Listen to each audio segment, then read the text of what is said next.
Antonio Conte said there's still a long way behind the top clubs in England and it'll take at least another 3 transfer windows to catch up. He's happy with their efforts in the window but doesn't think they can compete yet. We have to understand that in this transfer window we did what the club could do. I have to be honest with you, because if I see the other squad of the top team, and there is too much distance, still too much distance, and for this reason we have to know that we have just started this process to try to improve the squad. For sure, to be competitive and to think to fight to be a title contender and to try to, but also to get a place in Champions League, and you need at least three transfer windows more before to improve and to try to be at the same level of the other top club. If you sign a player 100 million or 80 million, also the last day, you have a big advantage, because it means that you are signing a top player. Understand? You can sign also players for free or on loan, and it differs the situation. Yeah, and I want to be very clear. Then I think that we did what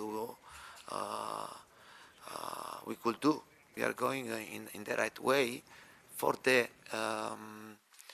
capacity in this moment of the club to invest money, because then we have to be realistic to understand that there are different clubs. There are clubs that can invest a lot of money, other clubs that can invest normal money, and for sure the path is harder, no? And under this aspect. But we want to continue to improve, and for this reason we are working very well. We have just started. If someone thinks that we completed the situation, and we are very far from this, yeah. Is that a manager, Darren, putting the board under pressure? Yes, I think it's a manager that's been here before. He knows exactly what he's doing. Not just the board under pressure, I think he's putting his players under pressure as well. I think the right type of pressure. I think he's challenging them now to go out and kind of prove to him that we are the team that you need. Now, look, he spent a lot of money. Let's not get mistaken. And Richarlison, 60 million, Basuma, Romero signing on a permanent. He spent an awful lot of money. So I understand he didn't get a signing towards the back end of the transfer window, but he'd done all his business early, similar to Arsenal.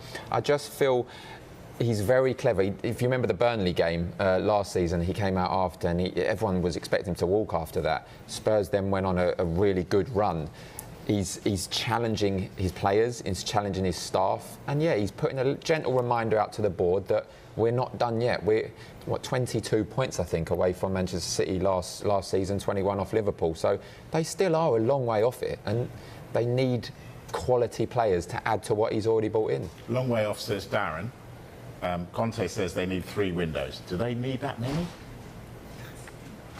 Maybe. It is a message to the board, though. And it's another message that Tottenham fans will say the board have got to do what he wants, because Conte's got a history of, if it doesn't get what he wants, then he will walk away from the job. But with regard to how many windows it will take, he's actually saying, if you can go and spend £80 million, referring to what Manchester United did on deadline day to buy Anthony, then it's a different level of club that you're dealing in. But I think one point he does make about the number of windows it will take, I think Tottenham, to a certain extent Arsenal as well, are trying to emulate what Liverpool and City are doing. So Liverpool and City seem to be at the top of that, where they want to be, top of that journey, where they will go into a transfer window, and if they say they have £100 million, £120 million budget, they could go into the market and think, we've got everything sorted here. Let's go and get that player, that blue chip player who's going to make the difference, and we can spend 80, 90 million pounds on him. Tottenham want to put themselves in a position where they go into a transfer window and they may have 100 million pounds and they can say, let's just go for that one player, because at the moment they've signed 6 players.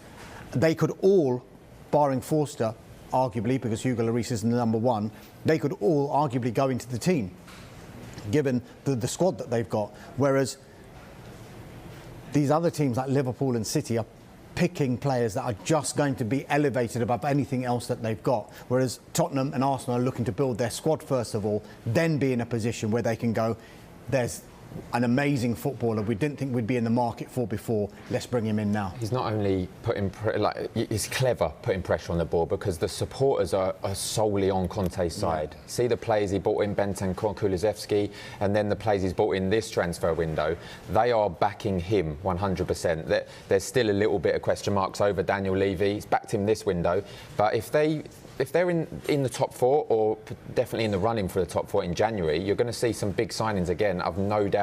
And again, if they finish in the Champions League spot at the end of the season, it's going to be a brilliant transfer window next season. They have to back Conte, because you said he has got a history of just walking away. I don't think he will, because he is building a football club that, if he wins a trophy, he knows he's going to go down in folklore with the Spurs supporters. What do you make of their window? Well, I think Antonio Conte is he's a very sort of compelling character, very intense personality, doesn't want to waste his time.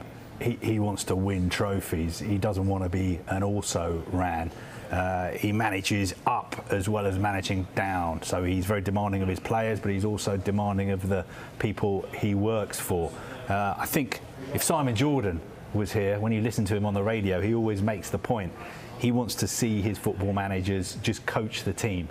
He would be saying to Antonio Conte, your job is to coach the players. Don't get involved in talking about finances and commercial stuff and transfers. Leave that to the chief executive, leave that to the board. But of course, the bigger picture at Spurs is that historically, when it comes to their wage bill, it has been a lot lower than clubs like Manchester United, Liverpool and Chelsea. And also, they've built this massive stadium, which is arguably the best football stadium in the world, but they've borrowed a lot of money to build that as well. So the board are thinking about that as well. So I find Antonio Conte a fascinating character, absolutely incredible manager as well. But I just get the sense that if he doesn't get what he wants, and if he doesn't start winning trophies with Spurs, he's not going to stick around too long. But I think they've had a brilliant window. You know, he obviously made demands. He said, if you don't invest and get me the players that I want, I'm not sure I'm going to stay around. And they went out and got the players that he wanted. And I think Richarlison has been one of the signings of the summer.